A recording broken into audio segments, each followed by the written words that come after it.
morning, lovelies. Today we're going to talk about writing diverse characters in science fiction and fantasy. This video is specifically designed for writers who want to write minority characters from groups that they are not a part of. So, white authors trying to write characters of color, male authors trying to write women, straight cis authors trying to write queer characters, etc., etc. I did a video on this very subject about 2 years ago, back when I did not know how to YouTube and I barely knew how to edit. That video also aired before I got a publishing contract for Citadel, which features an autistic woman of color, which I am not. Needless to say, I've learned a few things since then. Writing diverse characters can feel daunting and intimidating. Many well-intentioned authors don't think it through and they end up misrepresenting minority groups and digging up old wounds, and they get torn apart on social media because of it. That last part is why it is such a hot button issue now, because now minority groups have a voice where they did not before. 100 years ago, if a famous white author wrote their sole black character as the happy slave, or insulted trans people, or wrote the only woman in the story as a pathetic damsel in distress who only exists as a reward for the hero, then well, people cared, of course, but they couldn't do anything about it. Those minority groups did not have the power to point out those issues or influence book sales. Now they do! As for the other side of this debate about inclusion in media, this social justice bullshit is rooting our stories and we should just go back to the day when cishet white men were the center of the universe. Fuck them. This video is not for them. Leave a comment and a like. So why should you try to write diversity? If it's so contentious and debatable, shouldn't you try to avoid it altogether?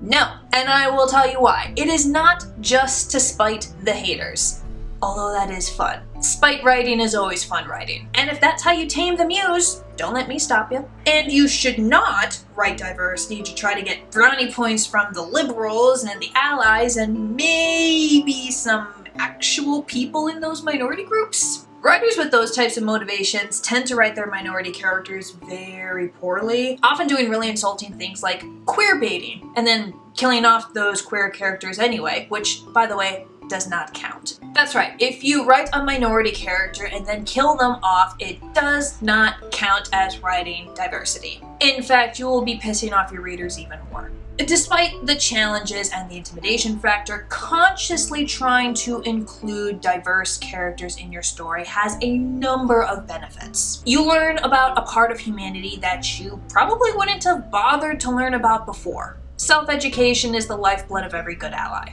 Writing diversity makes for richer world building. A lot of science fiction and fantasy worlds are built through a purely white cishet gaze, especially if the writers themselves are white and cishet. But considering the implications of that science fiction or fantasy world through the lens of other minority groups makes you answer questions that you wouldn't have considered beforehand. And that makes for a richer world. So let's say you're doing a classic medieval fantasy European-ish world. What happens when a person in that society is gay? What happens if someone is disabled, either born or affected later in life? How do trans and gender non-binary people navigate this world? The world does not have to be nice to people of diversity. It can be downright cruel, or it can be so normalized that the other characters don't even blink, and everything in between. But considering how these issues appear in your universe and then throwing a character of that minority status into your world can make for some really cool world building and interesting plot points. Do it well enough and you will obviously attract real life readers from that minority group. The bar is so low, okay? You just need one. Just one. That's the bar. One well-written character from that minority group to get that group's attention and attract them into your audience. It sounds cold, I know, but let me share it from the flip side. So I am not a huge fan of urban fantasy or magical realism. Those just aren't the genres that I gravitate toward. But if I find an urban fantasy or a magical realism book that has a well-written, aromantic, asexual character in it, who is not a villain, who is human, and who doesn't have the trite old, oh, they just needed to find the right person to fix their aro-aceness, like, I don't care what genre that is, I am there, alright? I'm reading that thing cover to cover. And if I'm reading a good book that I had no idea what the sexual orientation of the characters are, but I stumble across like halfway through or even 3/4 of the way through that, oh wow, this character is aro ace, like that makes my day. It makes my week. Representation is so powerful and creates an unimaginable impact on your readers on the most personal, fundamental level. Which is why fucking it up makes for such a mean backlash. But don't worry, that's what I'm here for. God, it's getting cold in here. I need to actually utilize the long sleeves that I put on. And get the hair out of my mouth. The trials of looking fabulous all the time. Let's start with the easy parts, okay? If you've already written a manuscript and you're sweating a little bit because you're honestly not sure if that minority character that you included is written well, I have a couple of tests for you. You have almost certainly heard of the Bechdel Test, but just in case, let me spell it out for you. To pass, a story must include at least 2 women who talk to each other about something other than a man. This is the Bechdel test in its original form, but it can also apply to any other minority group. For instance, if you're trying to write characters of color, then to pass, you would need to have at least 2 characters of color who talk to each other about something other than a white person. Or 2 disabled or neurodiverse people who talk to each other about something other than a able-bodied neurotypical person. Or 2 queer people who talk to each other about something other than a cis-het person, etc. This is not the end-all be-all of tests. In fact, I prefer the next one that we are going to talk about, but it is a good starting point. So the next one, and the more important one, is the Makomori Test. This one is less well known, probably because it has not been around for nearly as long. It's named after this character from Pacific Rim. Pacific Rim, by the way, did not pass the Bechdel test, but people still wanted to give it some credit because it was a really well-written women character, so the Makomori Test. To pass, a story must have at least 1 woman character who has a complete narrative arc that does not revolve around a guy. Again, switch out the groups as needed. At least 1 person of color whose narrative arc does not revolve around a white person, or at least 1 queer person with an arc outside of a cis-het person, etc., etc. This is obviously much easier to pass when the minority character in question is the main character. Classic examples would be Mulan or Ellen Ripley. My own example would be Olivia in Citadel, which comes out next year. Hopefully. You know, the publishing industry is just so fucking slow. Minority characters usually fail this test when they are a side character. Even if they are a major character, the fact is the whole story in some way is going to revolve around the main character, who is probably going to share a few demographics with you. Obviously for writers it's easier to write the main character when they are on a white like us, or a woman like us, or aro ace like us, or whatever. And it is very easy to fall into the trap of having those side characters, especially if they're from minority groups, have their whole on-screen time revolve around the hero. But it is actually really easy to avoid, and some good examples would be all the women in Black Panther, Éowyn in Lord of the Rings, all of Rick Riordan's minority characters in Percy Jackson, Heroes of Olympus, and Trials of Apollo. Nico D'Angelo is like the shining example of this because he has multiple arcs but rarely directly enters the spotlight or is the main POV character. A word of warning here though, some stories will have their characters pass the Makomori test because their narrative arc revolves around them overcoming their minority status or the oppression that comes from that. So like a black man will overcome the racist sentiment of the friend group, or a woman beats the patriarchy, or a trans person is dealing with being the first trans person to do the thing. This is especially when the person writing the story is not black or a woman or trans. That just feels patronizing. If you're white, you have no experience dealing with racism. You can't, all right? None of us are the victims of systemic, institutionalized racism that has been weaponized against you and your family for centuries, and that has infiltrated literally every single level of government and society. So why are you writing a how to beat racism story?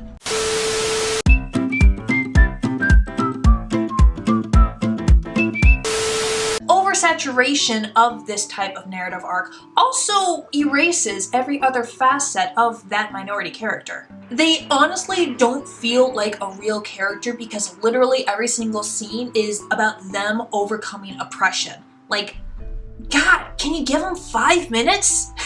Let them take a smoke break or something? Yes, we all love stories about Mulan where she punches sexism in the face. They're great, I love them occasionally. We also need stories where the existence of minority characters are not questioned in the story, or at least where they're pushed in different ways. You might have a woman character living in the patriarchy like medieval Europe, but her story is about becoming an assassin or navigating court politics, like the Stark girls. Yes, sexism, misogyny, and the patriarchy do present hurdles for them, but it's hardly the only one, as they're also dealing with things like survival, treason, court intrigue, hunger, starvation, etc.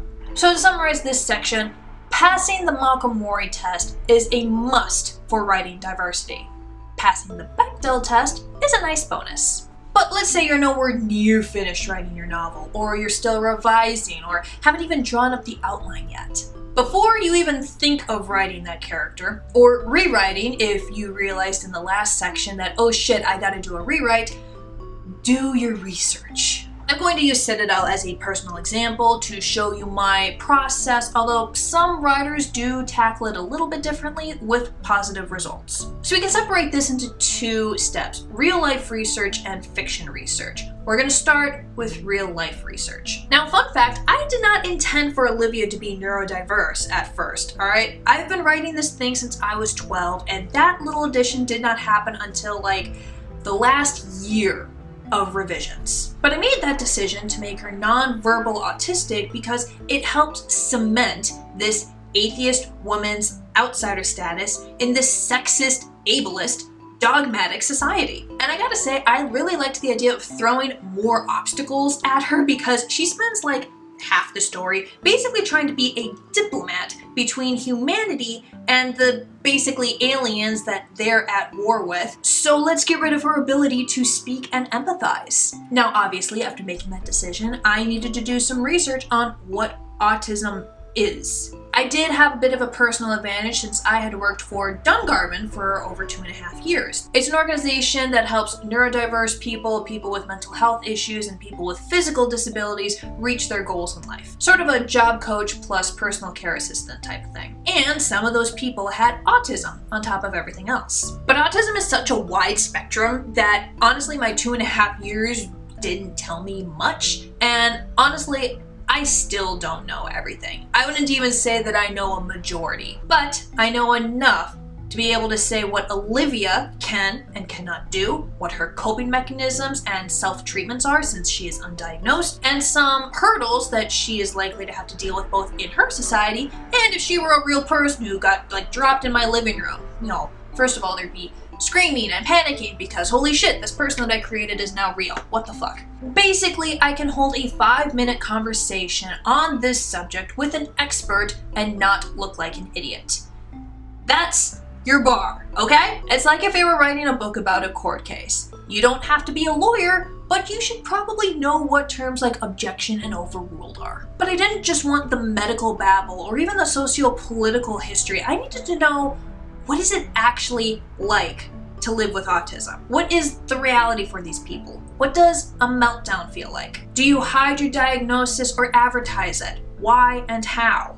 What are annoying everyday problems for you that neurotypical people don't even have to think about? Or the opposite, what are some benefits for being autistic that a neurotypical person is missing out on? So to answer this, I went to Reddit and Tumblr. No, that is not a joke. I seriously recommend that you take your questions here. Facebook groups are another really good one. Like, the sheer amount of life experience there is enough to fill a library. I'd say it gave me a good snapshot of what living with autism is like in America, but to be honest, it gave me like a whole photo album. And a lot of people's real sentiments and experiences went straight into Olivia's backstory and personality, altered, of course, to fit her science fiction setting. Once you've got a good handle of how this minority group operates in the real world, it's time to do some fiction research. Now, what do I say by that? I mean, looking at how this minority group, whatever it is, has been historically represented in media, especially the genre that you're writing. And when you do this, you're going to realize that most minority groups that have been historically oppressed or erased have had a very unflattering look in fiction. And they each have a laundry list of tropes specialized to them and their history that they are just so sick and tired of seeing. No group is a monolith, of course, and different people in that same group will have different opinions about certain tropes, but you're still gonna see patterns. In the case of autistic characters in fiction, I learned that robots are dehumanizing, Sheldon is controversial but mostly overused, and so are magical treatments that can cure them. Basically, autistic readers were looking for autistic characters that are human, that show a wider range of autism than super smart scientists done with people, and don't necessarily want their autism to be seen as something to be cured. I'm saying necessarily because even though about 99% of all autistic people that I talk to do not consider this a disability, the biggest pain in their ass is actually how society treats them for being autistic and not the autism themselves. I also know at least one person who, if she could wave a magical wand and get rid of her autism status, she would do that in a heartbeat. Like I said, monoliths are myths. And that's okay. Not everyone is going to like your minority character, just like not everyone is going to like your story, period. But doing this research ensures that you're not going to fall in the same footfalls as your predecessors. As you're doing this kind of research, you're probably going to notice a few themes pop up time and time again. Namely, the Makomori and Bechdel Test or variations thereof, which we have already talked about. Killing off minority characters also really pisses off those communities, more than killing characters usually do. This is because you're removing what slim representation there is. Unless you're writing The Good Place, which takes place in the afterlife, so death is basically a joke, killing a minority character should be treated very carefully. Do not do it just to spur the privileged character forward. Don't do it because you haven't killed someone in a while and you want that shock value. Do it only when it is the correct narrative choice to make. And finally, something you're going to hear a lot, just write them as people. People of color are not mysterious or brutal, women aren't weird, queer people are not aliens from another planet, we're just people. That's how we want to be written, as human beings with the same level of respect afforded to all the other people in your novel. I always find it so fascinating when the same author who can write such engaging, realistic, complex, white cis-het men suddenly can only write shallow stereotypes when it comes to women or people of color. Like, are you actually two monkeys in a trench coat and only one of them is a good writer? Now, even with all of that research and respect and caution, it is still very possible to fuck up. Mistakes happen and readers will spot them and point them out loudly. Best advice that I can give you here, listen to their feedback, ask clarifying questions where needed, and then apologize. But the best way to ensure that you don't fuck up? Beta readers. Specifically sensitivity readers, that is, people who read your book who are a member of that minority group that you're trying to represent. They're going to focus almost entirely on that minority representation, not the world building or the plot or any of that, just that minority representation. Some of them might point out mistakes in other aspects of your novel, especially if they're casual betas rather than professional sensitivity readers, but that is not their primary purpose here. Get as many of these people as you can to read your novel, and then, most importantly, listen to their feedback. I don't care if it requires a wholesale rewrite, you're gonna do it. Preferably do multiple waves of betas. So, for example, the first time that I sent Citadel out to sensitivity readers, I got a couple of small notes about Olivia, alongside a slew of, please add more descriptions, I have no idea where we are or what anyone looks like. But those notes on Olivia were mostly small inconsistencies that slipped the radar, early draft issues. I was a little worried initially because autistic people in media are often stereotyped to be uber nerdy and scientific and mathematical geniuses, and while she is not a genius, Olivia is a scientist. I think someone mentioned that trope, but they also said how they liked how it was portrayed in Olivia because it didn't feel like her entire personality or something like that. And that's probably because in earlier drafts, before I made her autistic, Olivia was always a scientist. She was always a super curious person who always stuck her nose where it didn't belong, so it did not feel like I am writing an autistic person, ergo they must be number smart. After that wave of revisions, I sent the manuscript out again to a new batch of readers, and I got almost nothing on Olivia. In fact, I had to prod them about it. Yeah, your world building could use a little work, you still need more descriptions, and I think the final act is a bit cramped. Okay, good, yep, I will get on that, but the main character? Thoughts? Oh yeah, no, I love her. All of your characters are awesome. Just please tell me what they look like, because I forgot like 100 pages ago. And I loved that because it meant that I had done my job. I had written a character from my minority group that I am not a member of, and she felt like a real person that they could root for. Does that make me an expert on writing minority characters? Hell no. No one is, honestly. But those are the essential starting points. And the fact that you've watched this video in its entirety tells me that you are approaching this with the level of respect that it deserves. Unless you fell asleep halfway through without pressing pause, in which case, enjoy your nap, and I will see you next time. Bye, lovelies.